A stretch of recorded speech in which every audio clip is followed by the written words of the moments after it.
पश्चिम की ओर यात्रा, सांजांग और उनके शिष्य। नमस्कार दोस्तों, आज हम एक बेहद रोचक और गूढ़ कहानी लेकर आए हैं जो प्राचीन चीनी लोक कथाओं और मिथकों में अपनी खास जगह रखती है। ये कहानी है पश्चिम की ओर यात्रा की, जिसमें एक साधु की कठिन और जोखिम भरी यात्रा का वर्णन है।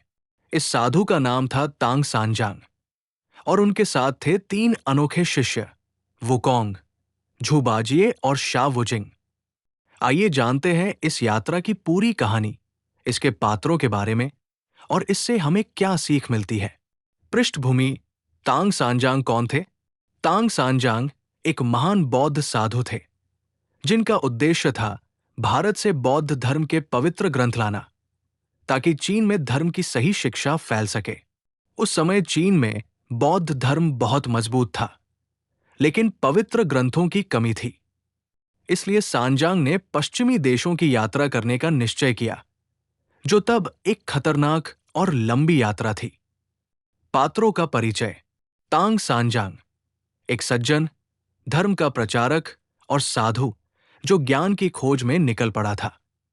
सुन वुकॉन एक चतुर और शक्तिशाली बंदर राजा, जिसे मंकी किंग भी कहा जाता है। उसकी ताकत और चालाकी अद्भुत थी, लेकिन शुरुआत में वो उग्र और बागी था।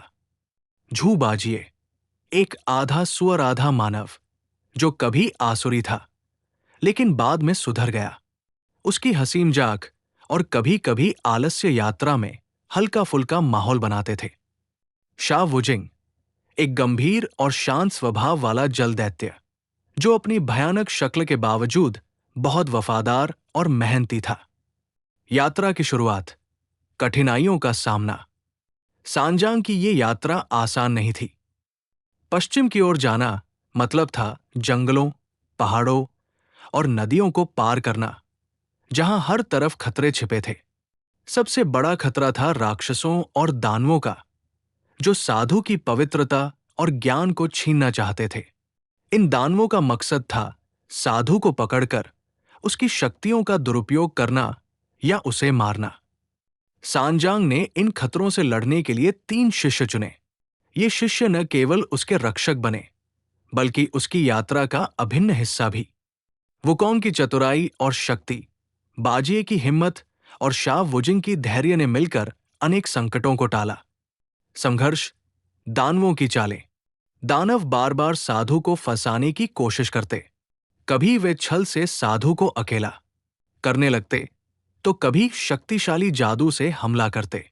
पर वुकोंग की तेज नजर, बाजिए की बहादुरी और शा वुजिंग की अनुशासन से हर बार वे हार जाते। यहां कहानी में एक दिलचस्प मोड़ आता है, जब शिष्य अपने स्वभाव और कमजोरियों से जूझते हैं। वुकोंग की अहंकार कभी कभी टीम को मुश्किल में डाल देता। बाजिए की आलस और लालच भी समस्या पैदा करते, लेकिन साधु की शिक्षा और प्रेम से वे धीरे धीरे सुधारते और एकजुट होकर काम करते। टीम वर्क की ताकत: ये यात्रा हमें सिखाती है कि अकेले हम बड़ी मुश्किलों का सामना नहीं कर सकते। जब हम अपने गुणों और कमजोरियों को समझकर मिलकर काम करते हैं, तभी हम सफल हो पाते हैं। जैसे इस कहानी में भी साधु और उनके शिष्यों ने आपसी सहयोग से हर संकट को पार किया। नैतिक शिक्षा: सेवा और सहयोग से मुक्ति। सांजांग और उनके शिष्यों की कहानी का सबसे बड़ा संदेश है, मुक्ति और उद्धार सेवा और सहयोग से आता है। चाहे हम कितने भी शक्तिशाली या बुद्धिमान क्यों न हों, जब तक हम दूसरों की मदद नहीं करते और साथ नहीं देते, हम सच्चे अर्थ में सफल नहीं हो सकते। झूठ, अहंकार और स्वार्थ से मुक्ति पाकर ही हम अपने लक्ष्य को पा सकते हैं। व्यावहारिक उदाहरण और सीख: हमारे जीवन में भी कई बार कठिनाइयों और चुनौतियों का सामना करना पड़ता है। जैसे साधु को दानवों से खतरा था, वैसे ही हमें भी कई बार बाहरी और आंतरिक संघर्ष झेलने पड़ते हैं। अकेले लड़ने से बेहतर है साथ मिलकर काम करना।